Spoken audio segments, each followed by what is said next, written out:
کہ پتھر میدے کے اوپر پریشر ڈالے، دباؤ ڈالے اور میدا محسوس کرے میں بھرا ہوا ہوں، اور وہ جو سگنلز دماغ کو بھیج رہا ہے بھوک کے وہ نہ جائیں۔ آپ کا اور میرا نبی یہ ہے۔ نبی کریم صلی اللہ علیہ وسلم کے پاس ایک مہمان آیا، نبی کریم صلی اللہ علیہ وسلم نے بات آئی ہے تو سمجھ لیجئے کس نبی کا کلمہ پڑھنے والے ہیں۔ اللہ کی قسم شکر بھی ہم ادا نہیں کرتے۔ آج سحری اور افطاری میں میز اور ٹرے اور دسترخوان سجے پڑے ہوئے ہیں، لمبے لمبے کھانے لگے ہوئے ہیں۔ یہ وہ نبی محترم ہے، 2 ماہ گھر میں چولہا نہیں جلتا۔ مہمان آیا، ایک بیوی کے گھر ملازم کو بھیجا، بیوی کے گھر ملازم کو بھیج رہے ہیں کہ مہمان آیا، اس کی مہمانداری تو کرنی ہے، اکرام تو کرنا ہے۔ گھر سے پانی کا گلاس آ رہا ہے، دوسرے گھر میں پانی کا گلاس، تیسرے گھر میں پانی کا گلاس، 9 گھروں کے اندر مہمان کی خدمت اور خاطر کے لیے ایک قاصد کو بھیجا جا رہا ہے۔ 9 گھروں سے اگر آیا تو پانی کا گلاس آیا ہے۔ نبی کریم صلی اللہ علیہ وسلم کی سب سے محبوب اہلیہ حضرت عائشہ بیان کرتی ہیں، نبی کی زندگی کے اکثر ایام تو ایسے تھے کہ میں نے نبی کو جو سوٹ دیا ہے، کپڑا دیا ہے، وہی نبی کریم پہنا کرتے تھے، اور تہ کر کے الماری میں رکھنے کے لیے دوسرا سوٹ نہیں تھا ہوتا۔ کون ہے ہم میں سے، چاہے کوئی مزدور طبقے کا، کوئی ہے ایسا؟ نام کے مسلمان ہیں، کلمہ اس نبی کا پڑھا ہے کہ جس کی الماری میں دوسرا سوٹ تہ کے لیے بھی نہیں رکھا ہوا، لیکن پھر بھی وبیلہ ہے، پھر بھی مصیبت کا، پھر بھی آزمائشوں کا۔ یہ آزمائشیں اللہ کی قسم آخرت کی نعمتوں کے سامنے کچھ بھی نہیں ہے۔ یہ دنیا صرف مومن کے لیے اس وقت تک ہی قید خانہ ہے جب تک آخری سانسیں نہیں آ جاتی، بس۔ اور انتہائی مختصر عمل کی زندگی، 30 برس بھی اگر آپ غور کریں وہ بھی نہیں ہے، اور آپ حیران رہ جائیں کہ اللہ رب العزت بندوں کے اوپر ظلم کرنے کے لیے یہ سارے سسٹم کو بنا رہا ہے۔ اللہ رب العباد ساتھی ہمارے کہتے ہیں جی دنیا کی تخلیق کا مقصد جی نبی کریم صلی اللہ علیہ وسلم تھے۔ قرآن پاک میں تو اللہ رب العزت نے اس سے ایک اگلی بات کی ہے، الذی خلق الموت والحیات لیبلوکم ایکم احسن عملا۔ نہیں، اللہ تعالیٰ نے تو موت اور حیات کو بھی صرف اسی لیے پیدا کیا، لیبلوکم ایکم احسن عملا، تاکہ جانچ لے تم میں سے احسن عمل کرنے والا کون سا۔ اور محدثین نے، جو مفسرین نے یہاں پہ بحث کی ہے، رمضان کا مہینہ کھولیے قرآن، پڑھیے تفسیر، یہاں پہ اکثرو کا ذکر کیوں نہیں ہے، احسنو کا ذکر کیوں ہے؟ کیونکہ اللہ کو مطلوب ہی احسن عمل ہے، اکثر کی بجائے اللہ کو مطلوب ہی احسن ہے۔ خلوص نیت سے کیا گیا، اخلاص سے، نفاق سے پاک، ریا سے پاک، ایک چھوٹا عمل بھی اللہ کے لیے کیا جائے، اللہ تعالیٰ کے سامنے پالے گا بندہ، اپنے نیک عمل کو خود ہی دیکھ لے گا۔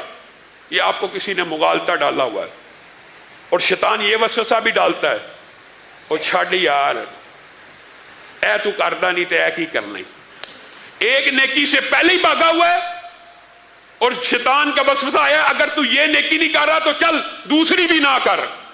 کیسا بے ایمان ہے اور کیسا وسوسہ ہے جو انسان کے دماغ میں آ جاتا ہے۔ ذرہ برابر بھی نیکی کی آپ کے سامنے ہلکی سی، اور نیکی چھوٹی ہوتی نہیں ہے، یہ آپ کو سمجھانے کے لیے کہا جاتا ہے، چھوٹی نیکی چھوٹی نہیں ہوتی۔ ایک کھجور اگر کل قیامت کے دن احد پہاڑ سے بھی بڑی ہو جانی ہے تو بتائیے نیکی کون سی چھوٹی رہ گئی؟ ہاں، جب بھی موقع ملے چھوٹی سے چھوٹی نیکی کرنے کا کر گزریے، شیطان کے وسوسے میں نہ آئیے، یار میں یہ تو کرتا نہیں تو یہ کر لوں، یہ تو کرتا نہیں، اور یار داڑھی تے رکھی نہیں ہوئی تے اے کیوں کرا۔ یہ شیطان کے ہتھ کنڈے، یہ آپ کو کسی نے غلط سبق پڑھایا۔ کئی لوگ، آپ ہمارا معاشرہ ایسا ہے جی، ہمارا معاشرہ کیا کیا جائے برے صغیر کا جی، ٹوپی تو بغیر نماز نہیں ہوتی۔ کئی آپ کو سمجھ آپ نے سنا ہی ٹوپی کے بغیر نماز، یہ ٹوپی تے بغیر نہیں ہوتی تو پھر داڑھی تے بغیر تو بالکل ہی نہیں ہوتی ہوئے گی۔